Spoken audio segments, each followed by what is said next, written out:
Hello, my name is Delilah Cordova, Visibility Creator here at Omnipresence Studios. We expose the world to our interviewees' unique products, services, and books, and we also help in their journey to go from undiscoverable to visible in a digital world.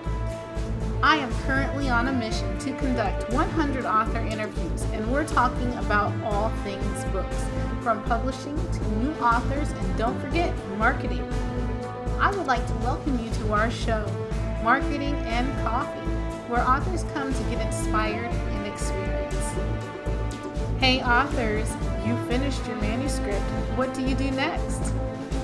If you would like to learn more about being featured on my show, go to marketingandcoffee.com. And without further ado, meet our next awesome author. Hey guys. Hey everybody, it's Delilah Cordova here again for another awesome author interview. And today I have with me Eric Peckham, and he is the author of the book Soldiers in Secrets. So I'm going to let Eric Peckham tell him about his awesome book and tell you all about his awesome, crazy author life, because it seems as he's been writing for a very long time. If you're now just tuning in, make sure you hashtag replay. And for those who are below, good morning or afternoon from wherever you are in the world. If you have questions, make sure to list them below for the author, and we will answer them as we see them. All right. So, Eric, go ahead and take it away. Tell them about you. Hello. Hello, everybody. My name is Eric Peckham. I write under the name of E. John Gant. That's John without an H. I chose Gant because it's my mother's maiden name. When I told her that the book was coming out and I got a copy of the cover, she loved it, seeing her maiden name actually plastered all over the front of her son's newly published book, titled Soldiers and Secrets. It deals with a army captain who gets herself demoted after a fight in a pub, and the guy who started the fight didn't like her because she was basically bisexual, and he had a problem with it, so she took him outside, gave him a pounding, and ended up demoted to second lieutenant. And sort of follows through as she rejoins. She joins another unit and ends up in all sorts of trouble with alien protection robots and hidden spacecraft. And later on, one of the flag rank colonels tries to kill her in the middle of an interview. And it turns out that he's a guard who's sent to basically terminate anybody who finds the ship. It's available through Avid Publishing, and the cover was done by my son's fiance. And I do in fact like the cover very much indeed. Nice. Awesomeness. So yeah, Eric. Yes. We got people watching. Michelle Coleman is telling us good morning. Good morning, Michelle. Thanks for watching. Like I said, Michelle. Yeah. If you guys are here, make sure you comment below. Let us know how you're doing. We have some people watching, like Antonio Rodriguez. Good morning. Buenos dias, amigo. Buenos dias, amigo. And William Jennings. So yeah, let's talk a little bit more about your author life, and then we'll go ahead and get into your book. How about that? Okay, yeah, that's fine. How did you get started in your career, in your writing career? Yeah, my the very first book that I actually wrote was in sometime between 79 and 81, when I was very, very young. And it was called Carol R.I.P., about a woman who needed revenge against two guys who had done something indescribable to her mum. Mm-hmm. And he arranged an accident where the girl was tossed off her bike, almost killed, but she had discovered a chemical which would actually suspend the onset of death while the heart was not beating. Okay. She would wipe the girl's memory and reprogram it and turn her basically into her own private killing machine. And I was sort of looking back. I actually ended up at about 45,000 words, which is a little bit short for a novel.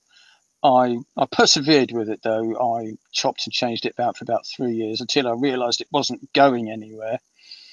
And in the end, I said, well, okay, let's. I think it's time to put this one to bed. And I ended up burying it in the back garden so that I wouldn't be tempted to pick it up and try and rewrite it ever again. Oh, wow. and that back garden is now buried under a very nice block of flats. So there's no chance of me resurrecting that one ever again. Oh, yeah, I've actually been trying to get stories together. Somehow since then, it's taken me a very long time to try and get a good story together, enough to actually be ready for publishing. I've written all sorts of short stories as well as novels, but this is the only one that has actually got somewhere. And what I did was, when I thought I had it finished, I took a look at another publisher previous to the one that I'm with now. They liked it, and they said that the only qualification they had was that they were a little bit worried by the fact that it was lesbian based rather than heterosexual relationship, because that is what their website was, what their company was based on. And apparently their mainly female readership had big trouble dealing with lesbian relationships, and they wouldn't sell. But they took it on anyway, bless them. It sold about 6 copies, and they sort of gave it back to me. oh no. Well, okay, yeah, 6. I mean, giant, rampant bestseller with a couple of zeros on the end of it would have been nice. But they gave it back to me, and I sat and thought, well, what can I do to make this better? I want to keep the story basically as it is, but somebody had said that the whole section at the front, where the guys first get down to the alien planet when they first find the spaceship, was redundant, that I didn't need it. I said, right, okay. So I chopped that off, totted up the words, and rewrote it more or less completely. Every single scene. I had sheets of paper basically almost as thick as the book would have been if I printed it out, on all the notes on every single chapter, every single scene in the book. And I thought, okay, how many words do I need? Basically, well, I've got the words. Is a story good enough? Chop and change a few pieces here and there, and sent it to the guys that I'm with, and they said, okay, what we do is give us 2 weeks to. Well, they said 2 weeks, and we'll let you know one way or the other. I sent it in on the Wednesday. Had a very nervous few days. The Monday following was actually my 30th wedding anniversary. Nice. So not only did I get my 30th anniversary with my darling wife Heather, whom I love very much, I also found out that they wanted my book. Oh. So they let me know in about 5 days rather than 2 weeks. And I sat there staring at the screen, looking at the email, going, huh? Wow. And half of it was utter joy, and the other half was like I'd sort of been hit with a brick. Poof! Oh, I didn't expect this. I didn't expect the answer so early. I was still waiting for another 10 days. Right. For the answer to come through. But they let me know after 5. And one of the editors who'd read the book through, the chief editor, she said, well, why does it end here? I want to find out what's going on with these characters. There's more to come here. So, yeah, that's basically the story of Soldiers and Secrets. That's about the 5th title that it's actually had. Oh, wow. In its very long life. This book is, it's about 15 years old. Wow. I've been carrying this book around for about 15 years because I've moved about 8 times with it. lived in Spain for 6 years, tried to get it finished and published out there, didn't work. Brought it back here and had a mad writing brainstorm after the first publisher let it go. Right. And here I am, published at Avid Books. I love it. I love the tenacity. I love how you kept persistent with trying to get your book out there. And even though you got knocked down the first time, the short sales and all that, but you came back stronger than ever. And now you're still out there trying to make it happen. And I commend you on keeping that up, because a lot of authors would stop, like, oh, they didn't like it. Oh, I wasted all that time. Oh, you know what I mean? You didn't do that. You were like, okay, let me take it back to the board. Let me redo this. Let's make it happen, I mean, I want to be, putting it blunt, I want to be earning a living from my writing. I want to be earning lots and lots of money from my books, like every writer out there does, no matter who they are. And they say, I'm doing this for the fun. Half the brain is working on the fun of writing bit, and the other slightly larger half is still looking at the values at the end of the day. That's what it would be nice to be able to earn a potload of money, but if I can earn a little bit, it'll be nice. But somebody once said, I don't know who it was, but somebody once said that the best books aren't written. The best books are rewritten. Sometime, time and time again. And this is about the 10th version of this one. And I think it's finally hit Avid Publishing, which I've got a feeling is going to be its home. I think it's going to be a good place for it. Right. So now that it's with this publisher, when is it going to relaunch? It's already launched. Oh, okay. It's out there. It's ready for sale at the Avid website. Avid website. Avid, yeah. And Avid. Can they find it on the link here? Do you have a link? No, yeah, I think here's the second one. I'll post this in the comments below later. But let me hide that. Let me put this one up for you guys to see. Here is the link to his book. So you guys got to make sure you go and get it and catch up with him and support his book for its 10th launch. So yeah, I found it interesting when I was reading. So the main character, I want to talk about the characters of your book, right? Yep. So Captain Jacqueline Damascus, right? Yep. You said she was involved in a fight at a pub, right? Yeah, just out for a quiet drink and ends up involved with a fight. Yeah, and this led to her demotion. Okay, so is this captain, like, for some reason as you're talking, it reminds me kind of like Star Trek, just a little. There's no intention to sound like anybody. There's no. The thing is, I don't try not to sound like anybody else. Right. I do actually try my hardest to be original. Because if I see a bit that says, "Oh, that sounds like Star Wars," I don't want it to sound like Star Wars. I'll rewrite that bit. That sounds like a writer that I've read. That sounds like a movie that I've watched. Anything that sounds like it hasn't come from me, that it's been borrowed from somewhere else. Okay. I was just saying, that in my book. Like with the sci-fi feel to it, I wasn't meaning that. To me, that's what it seems like to me. But no, I wanted to talk about the characters and get more in depth with that, because you have a psychopathic ex-partner, and you have Captain Anthony, and then you have the Captain Jacqueline Damascus, who was the one that was demoted, right? So it's her story. Right. How she makes it back to Captain. Right. So with these different characters and how you created them, what went into them, and do they relate to anybody that you know? Damascus is based on a girl that I used to work with. At the time I met her, she was dealing with coming out as gay, she was actually bisexual herself, and she was actually dealing with how she was going to basically tell her mum. And I said, well, what you've got to do is, if you're either you are going to tell her or somebody else is going to, and it'd be better if if it actually came from you. She's got to hear it from the horse's mouth. So if she ends up hearing it from somebody else, there's going to be a row.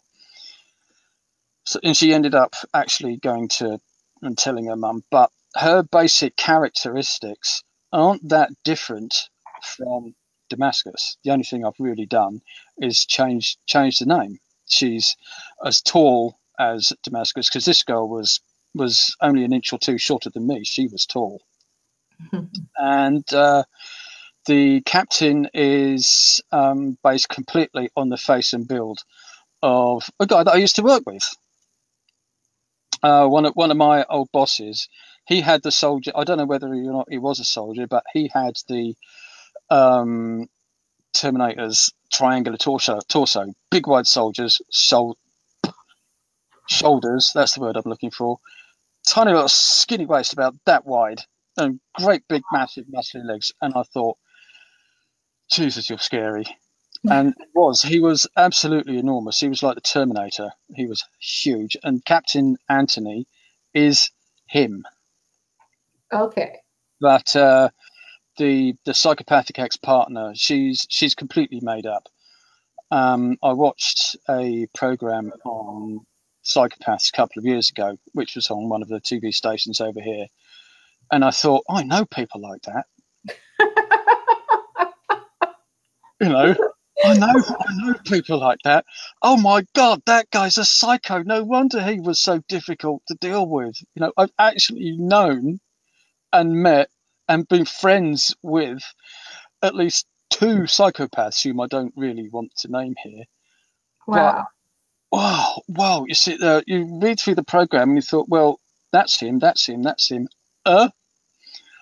this ex-partner, she is completely psychopathic. You don't actually see them together. You just know that they're going to get together for a little while. But none of the psychopathy actually comes out full blown until the second part of the book, when she goes in hunt of Damascus. Ooh. And there are a couple of pieces there which I have actually tried to bring out the fact that people who know psychopathy, that people will actually go, yeah, she is definitely a psycho, because she talks about all the weapons that she's got hidden. She's got a stash of bad guy stuff hanging around. And she says, okay, which one am I going to use? Am I going to use a sniper rifle? Am I going to use the rocket launcher, the shotgun, the grenades? What am I going to do? Okay. It's time to get rid of these people, get them out of my life, and then maybe I'll go on holiday. Yes, haven't been on a break for quite a while. So she's talking about weapons and holidays in the same breath. Exactly the way that psychopaths would. There's no division.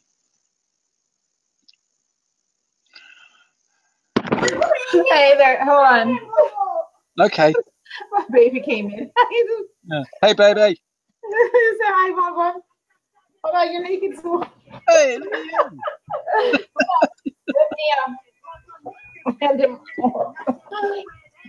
You're doing too much. Here, go. No.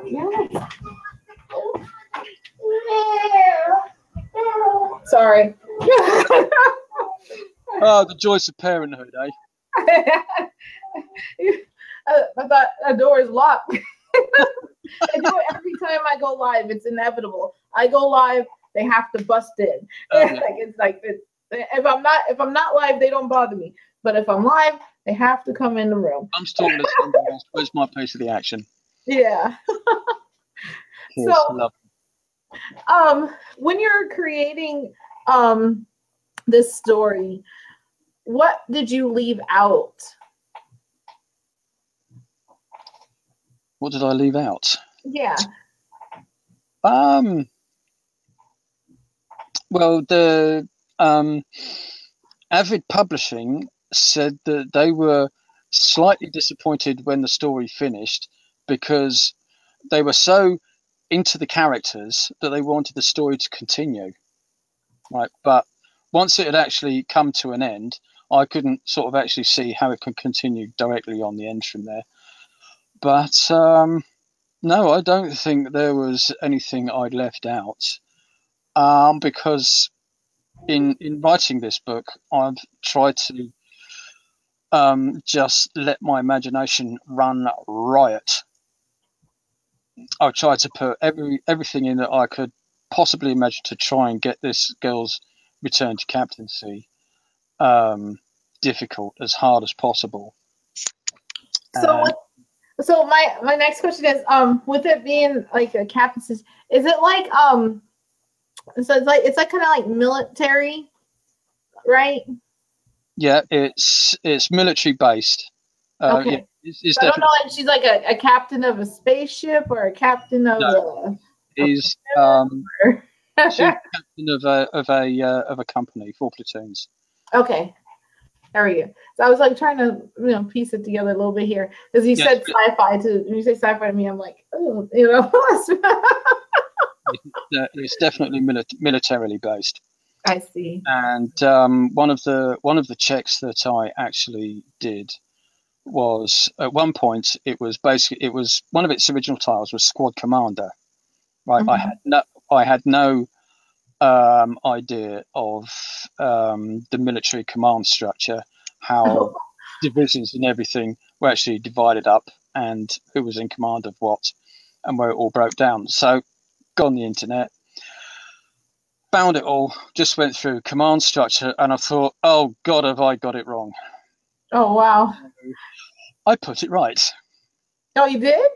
Yeah, I went through all of it, and I corrected the military structure all the way through, all the way from private soldier all the way up to colonel and brigadier and beyond. So, where possible, all of the facts on military structure that I've actually put in are as far 100% accurate as I can get them. It's basically the only research I've done on the book. Everything else is me, but the military structure is, as far as I can see, correct. If there's any mistakes there, don't blame the guys on the internet with the information. Blame me because I put it in wrong. Okay. I hope that I've got it right, and nobody will be able to find fault with it. Right. Well, I was in the military at one point, so I'm gonna have to read the book now and make sure you got it right. Yeah, sure. If I've got it wrong, send me an email. You've got my address. So, is the book based where? Because I know you have an accent. Where are you from? Because I'm not going to try to guess. Well, I'm British. I'm English. I was born in Hastings, East Sussex, UK, and I'm actually living there now, which is a really strange turn of fate. So, yeah, I've lived all over the south of England, Portsmouth, Gosport, Waterlooville, places like that. And also lived in Spain for a few years as well, almost 6 years. But I had to come back because I couldn't get any work. And the pound to euro difference went to pot, and nobody was getting any money. So we all ended up actually having to come back. So, but this accent is all mine. I don't think there's any trace of Spanish in there anywhere. But yeah, I'm a Brit and proud of it. You know what? There's nothing wrong with being British. I love the Brits. I love BBC. Yeah, I'm telling you.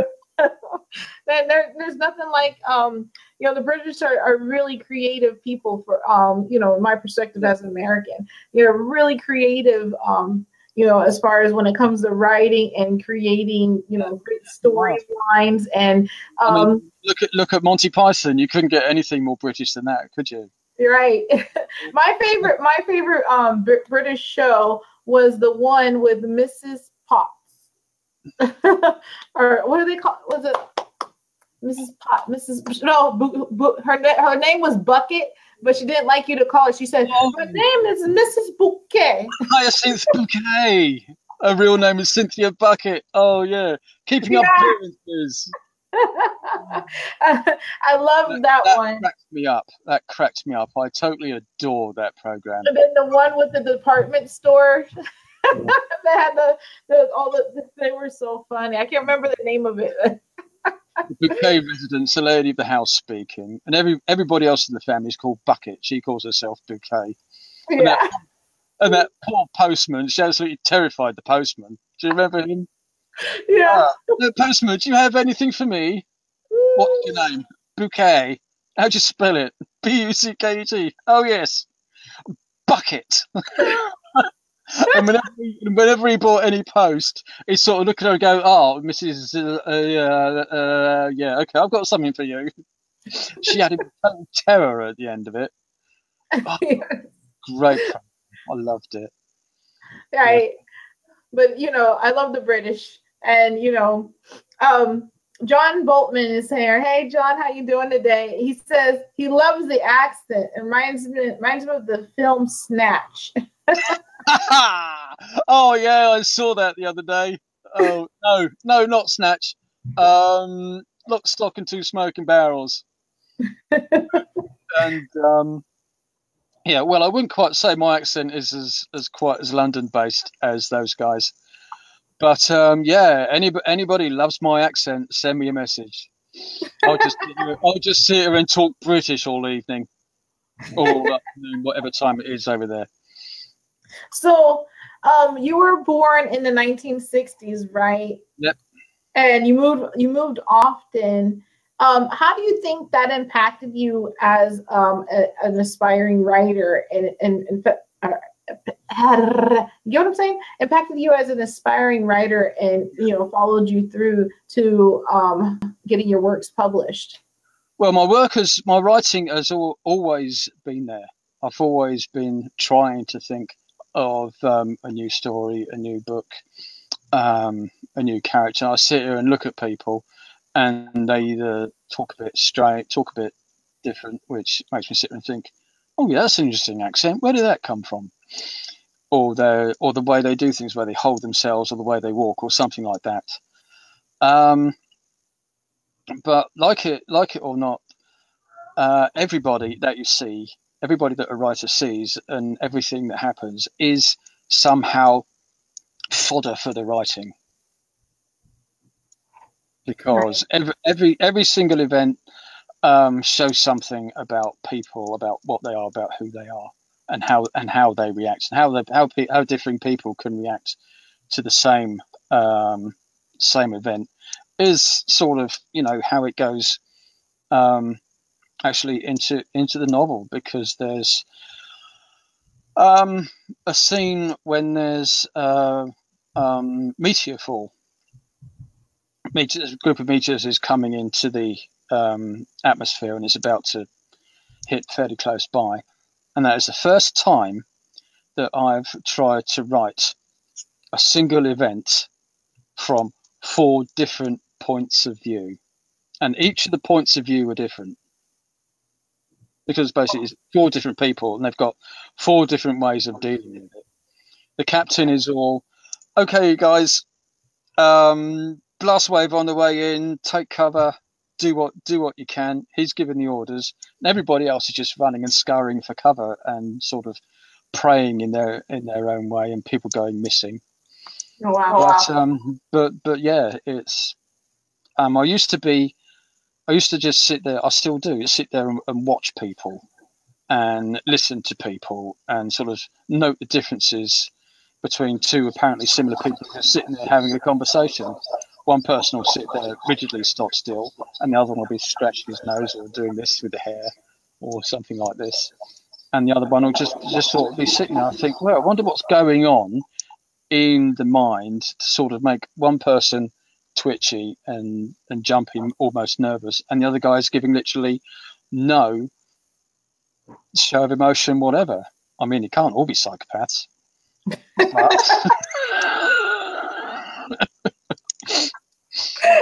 You're so crazy. You're so crazy. Well, no, I'm not crazy. I'm British. It's it's my reasoning. hey, I'm a big fan of Silence of the Lambs, you know. And yeah, so you sit there and you sort of, with some people, you can almost see what they're thinking by the way they're reacting. And you try and get that into your characters in the book. Right. Then you haven't got a character. You've got a real life person who you're following through their story. And I try and make my guys people rather than characters. Nice. I love it. So, tell them a little bit more about how they can get your book and how they can connect with you. Because we've got a few more minutes left, and I have one more question for you. Okay. Well, my website is currently under production. ejohngant.wordpress.com. ejohngant, all small letters, one word, all at wordpress.com, which is one word. The title of the book is Soldiers and Secrets by E. John Gant, and it's available at avid-publishing.com /ejohn.gant, and it is available now. Yes. So you guys, make sure you go and show up and show out and go and purchase the book, read it, and then give the author some, of your review, especially if, is it available on Amazon? It's only available at Avon. It's only available, as far as I know, it's only available at Avid at the moment. Okay, cool. So it's a digital copy. You guys go and read it, check it out. It's going to be a great story. Has some interesting characters. Yeah, that we discussed, or he told us about earlier in the live show. So if you are just now catching up or just now getting on, make sure you #replay and check it out, because he gave us the storyline is really good. You guys are going to want to go back and watch this. So with that being said, I have my last question for you today, Mr. Eric Peckham. And that is, when did you learn that language had power, or words had power, to be specific? When did I first learn?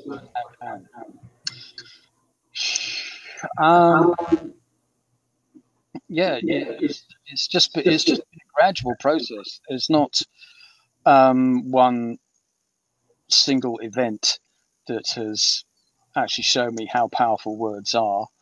Mm-hmm. But it's basically choosing the right words, not just making sure that you've got the right word, but making sure that you use, if for instance, the words help and aid, right?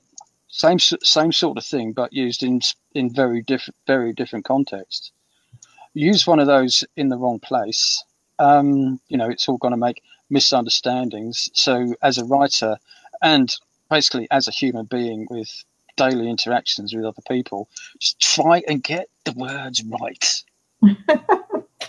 And I also have to be careful about getting the words right, because my wife Heather, my darling I've been with for the last 31 years, she's dyslexic. And she has enormous problems reading and writing, but it's, as a writer, is also really quite amusing when she picks the wrong word for the situation with the same sort of meaning, but not quite the right one. And I'll just sit there and smile and shake my head, and she'll go, "What are you laughing at?" I say, "I'm not laughing with you, my love. I'm not laughing at you. I'm laughing with you, because I just find it funny sometimes." But yeah, we use our language on a daily basis, no matter what. We've got to know the right words for the right place and the right time. Because if you don't use the wrong word, then you've had it. I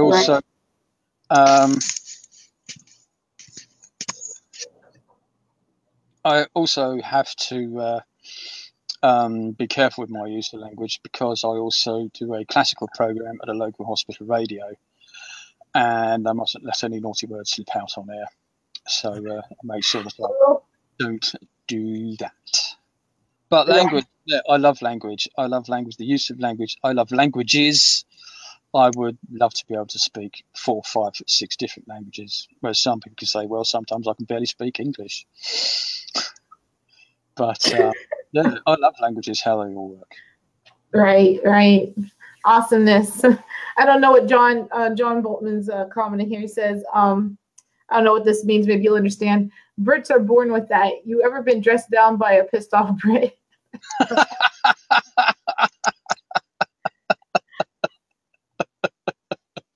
Yes.